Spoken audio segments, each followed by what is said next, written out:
ပါတယ်ပြီးတော့ဒီကျွန်တော်တကယ်ချင်းမလေးကတော့သူဘဲနဲ့ကျွန်တော်စီလာပြီးတော့သူနေလဲသူလိုမျိုးရှိကောင်းပါမယ်ဆိုဘိုက်တွေလိုက်လိုက်ကြည့်နေပါတော့တယ်ပြီးတော့ကျွန်တော်အလုပ်ဖော်ကင်ဖက်လည်းရောက်လာပြီးတော့မင်းမဟုတ်စားမလားကျွန်တော်လည်းဘဲရအောင်လားမင်းမဟုတ်တော့ငါဆိုင်တလောက်စားပဲရှိရရောက်ဆိုပြီးတော့သူကလည်းကျွန်တော်တင်းသွားပါအချိန်မှာမင်းစောက်စင်းနေဆိုပြီးတော့လာပြီးတော့ထိုးကြိတ်ရပါတော့နှစ်ယောက်တအားမှန်အကန်ကိုကြိတ်ပါတော့လေ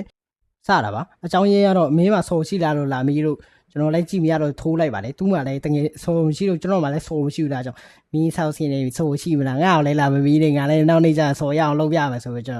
တော်တကယ်ချင်းစီကျွန်တော်လည်းလက်ကြည့်လိုက်တဲ့အချိန်မှာတော့သူကတော့စပြီးတော့အထွက်ခွာသွားပါပြီညနေခင်းရောက်တော့ကျွန်တော်နေ့လေတော့ကျွန်တော်ဘိုက်ကိုလန်ကြည့်တဲ့ကောင်မလေးရဲ့အကြောင်းပြန်ပြီးတော့စဉ်းစားနေပါတယ်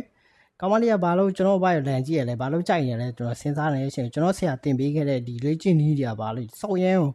အစွမ်းထားလားဆိုပြီးကျွန်တော်စဉ်းစားနေပါတယ်ဒါကြောင့်ငါကြွက်သားတွေကဘလို့ကြီးတော့ကြီးလာလဲဘလို့တော့တန်ပါလဲလို့ကျွန်တော်ကြည့်ပြီးတော့စဉ်းစားနေပါတယ်မနက်ခင်းတစ်ခုရောက်တော့ကျွန်တော်ဆရာကျွန်တော်ဆောက်ခွဲအထုပ်ရင်းနဲ့ပြစ်ပေါက်ပါတယ်ဘာလို့လဲဆိုတော့မင်းတောသားတွေကိုမင်းတောထဲမှာသွားချင်းရအောင်ဆိုပြီးတော့ကျွန်တော်လာပြောပါတယ်အဲ့ချိန်ကျွန်တော်တငယ်ချင်းနေရတယ်မင်းသွားရဲလားငါတို့ကတော့မသွားရဲဘူးအဲ့ချိန်မှာလာပြောပါတယ်ပြောကျွန်တော်ဆရာဒီကောင်ကိုမင်းပြောပါတယ်မင်းစောက်ကြည့်တာဒီကောင်လေးကိုဒီကောင်လေးကတောသားတွေသွားတက်ဖို့ကတောထဲလွတ်လိုက်ပဲဆိုပြီးတော့ကျွန်တော်လမ်းတစ်ခုကိုခေါ်သွားပါတယ်အဲ့ချိန်မှာကျွန်တော်ကြောက်ကဘာတစ်ခုနာရောက်တော့ကျွန်တော်ဆရာဒီတောထဲမှာရှိတဲ့ blueberry နဲ့ white berry ကိုမင်းတို့မင်းတယောက်ထင်းနဲ့အနိုင်တိုက်လာခဲ့ပြီးတော့သူ့မှာအခုဆိုရင်သားလေးတစ်ကောင်ရှိနေတယ်အဲ့သားလေးကိုမင်းတက်နိုင်တက်လာခဲ့ဆိုပြီးကျွန်တော်ပြောပါတယ်အဲ့ချိန်မှာ